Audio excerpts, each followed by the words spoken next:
Hi sweeties, how are you doing? Welcome to Nanya Sin. If this is your first time of coming across this channel, sweetheart, kindly smash that subscribe button, turn on the notification so you are notified each time I upload, and please give this video a thumb up. I appreciate you all so much, and I am saying a very big shout out to every one of you for all the love and support you all give me here. I am truly grateful. Thank you all so much. So today we'll be talking something very important, and it's about this video that has been circulating.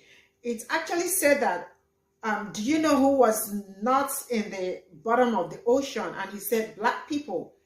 And the batsman actually debunked that, said that in, I think, 1781, that a lot of enslaved African Americans were thrown overboard and their body now rests at the bottom of the ocean.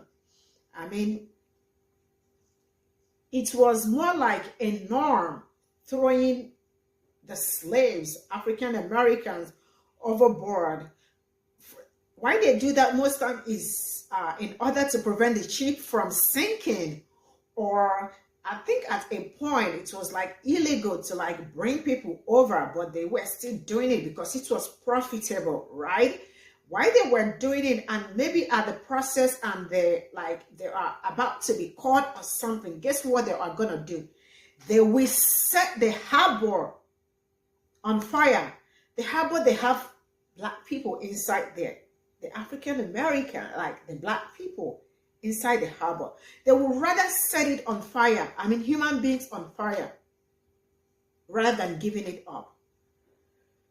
I have been processing this since I listened to it, and I really do not know what to say. But then I was like, I am definitely bringing this here because maybe some of you do not even know. Straight up, I am just rolling the clip. So here we go.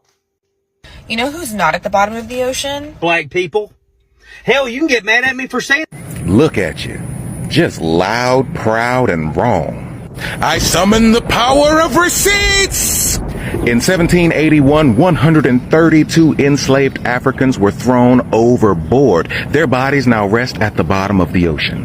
Here's a wood carving from 1832 that shows just how common it was to toss sick enslaved Africans overboard. Here's an illustration reminding us of the time when Africans were thrown overboard to prevent a ship from sinking. And according to the Journal of Marine Policy, at least 1.8 million enslaved Africans perished and were thrown overboard. And here's a first-hand account from Olaida Equino, who says many slave captains threw sick or injured Africans overboard so that their losses would be covered by insurance. It was such a common occurrence to throw Africans overboard that sharks changed their normal migratory pattern to follow slave ships because they had gotten so used to the taste of human flesh. Now, I don't normally have to say this to you, but do better. You meant well, but do better.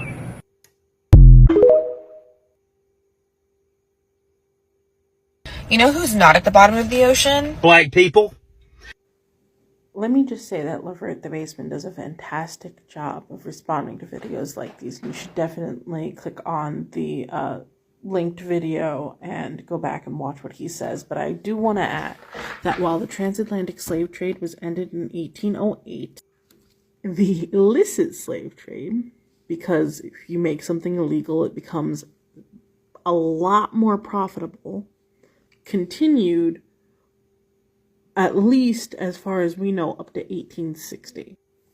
People were smuggling humans into the United States illegally. How did that work? Well, they would take them to ports that were controlled by the French or the Spanish, Mexico, the Louisiana Territory. They would also try to sneak them into American-controlled ports by night, but mostly in those areas. So what happened when places like the Louisiana Territory became part of the American territory? Well, they still smuggled them into ports like New Orleans. But what ended up happening is they would get caught. But when you're rich and privileged and white, getting caught only matters so much. So what they would do is if they were inside of the harbor and they saw that there were feds waiting for them, they would burn the ship. set it on fire with the human cargo on board. They would hop into longboats and row over to shore with the ship burning behind them and all the human lives, all the slave lives still on the vessel, sinking and dying. Technically, they didn't land with illegal slaves, so it was literally less expensive to burn an entire ship than to give up the trade. So, well into the transatlantic slave trade being illegal, they would buy new ships, get new slaves, sneak them in, and if they had to burn every third ship, so be it. So yeah, we're at the bottom of the ocean, but mostly that's burned alive at the bottom of harbors inside of land. Black people.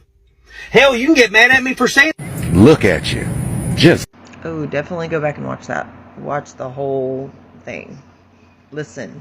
There's a lot of people in that comment section saying like, oh, well, he didn't have bad intentions. Like, no, he didn't.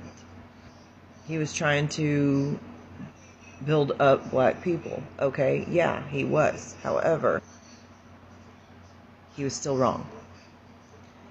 And Mr. Baseman points out why. Go listen. This is an example of staying in our lane. I will also take this a step further to say this is yet another example of us speaking over. We don't have to be the default. We don't have to center ourselves in everything. So let's do better. Bottom of the ocean. Black people. Hell, you can get mad at me for saying. look at you. No, Bassman, you need to do better.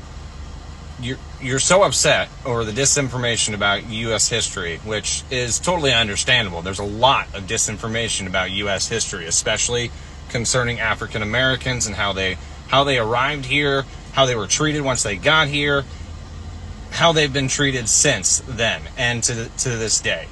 And it's totally understandable. But sometimes a joke is just a joke. Sometimes you just need to chill and laugh, bro. Chill. Did you know there was a black man on the Titanic? That ship right there. Let's talk about it, y'all. See, when Titanic came out when I was a child, they made it seem like this was an all-white Jim Crow type situation. Little did we know that there was one black adult on the Titanic, a Haitian man. This brother Joseph LaRoche was born in 1889 in Haiti to a white Frenchman and a Haitian mother. On his mom's side, he was related to Jean-Jacques Dessalines, a leader during the Haitian Revolution and the first ruler of an independent Haiti. Joseph grew up amongst a privileged class in Haiti and received his education from private tutors. At 15, he would move to France so that he could be educated in engineering. It was there that he met his future wife, Juliette, who was French. They would soon get married and have 2 kids, but Joseph had great difficulty finding a job in France because of racial discrimination. So Joseph decided to relocate to Haiti, where he was sure to find work. They were scheduled to take the La France ship, but he traded in his tickets when he found out that they wouldn't allow their kids to eat in the same dining room as them. They traded in those first-class tickets for second-class tickets on the Titanic, and that selfless decision to put his family first unfortunately led to his death. Unsurprisingly, he and his wife were subjected to various stares because he was black and they were in an interracial relationship. So it was not like he was passing. People knew he was on the ship. His inclusion on the ship was obvious, which makes his omission from the movie that much more glaring. On the morning that the ship started to sink on April 15, 1912, Joseph gave his wife all of his money and jewels and assured her that he would see her in New York. He didn't survive, but she did, and so did his kids. And today, his descendants want people to know about his legacy.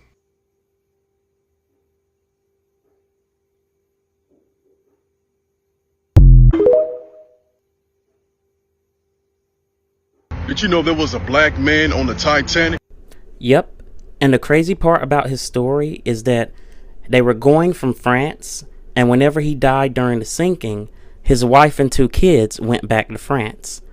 Fast forward 20 plus years later, Hitler and his people are coming over, and his wife is scared. She knows that they're investigating people's backgrounds and who's a part of the pure race and everything, and she's scared that they're going to take her children away. So she had to get rid of any proof that they were mixed race. But she didn't want to get rid of all her pictures of her husband because she loved him. She never remarried. So what she did was she took all of the pictures and all of the proof that she was married to a black man, and she put it in a suitcase and buried it in her backyard for 7 years, and then dug them back up. That's how we have all of the proof that there was a black man on the Titanic. I did a whole video on it on my channel. Check it out. Oh, and he was rich. I forgot to put that part in there.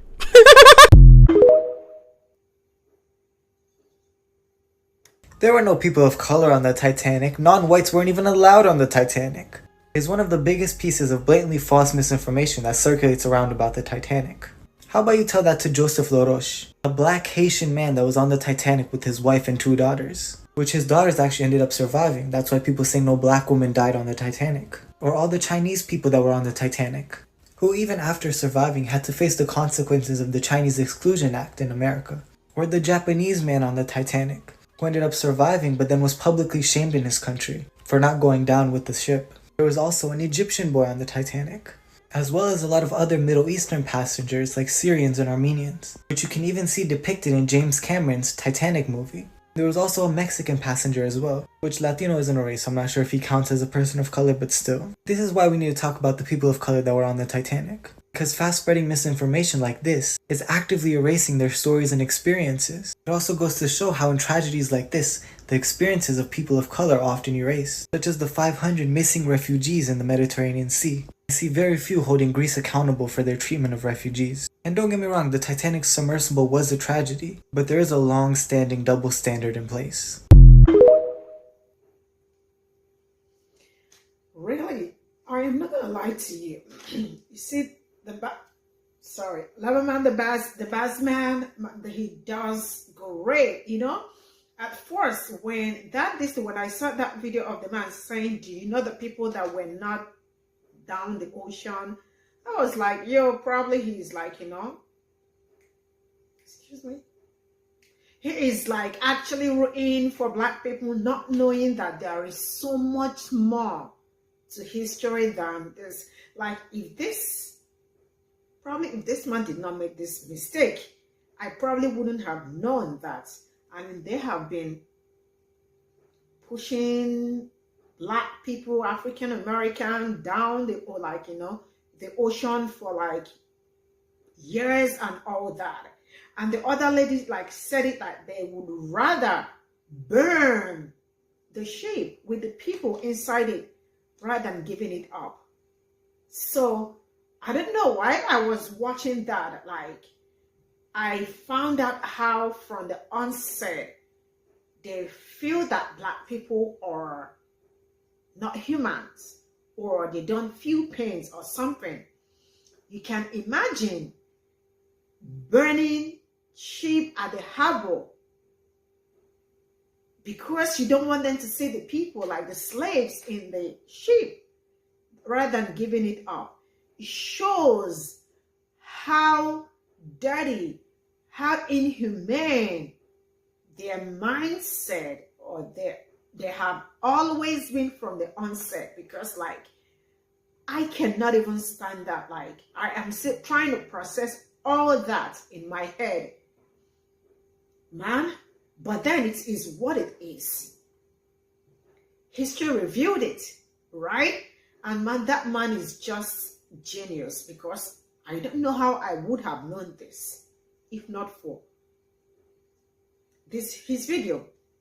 And the other man was like, he is taking it far. He is not taking anything far. He told the truth. He is saying the truth. And also, that also connected to African American or black history. Because man, people's history is their foundation. You probably do not know. I probably do not know, but he knew. And he has to be the one to tell the story. Anyways, this is where I am going to draw the curtain. Thank you all so much for all the love and support. I'll see you all in my next video. Bye for now.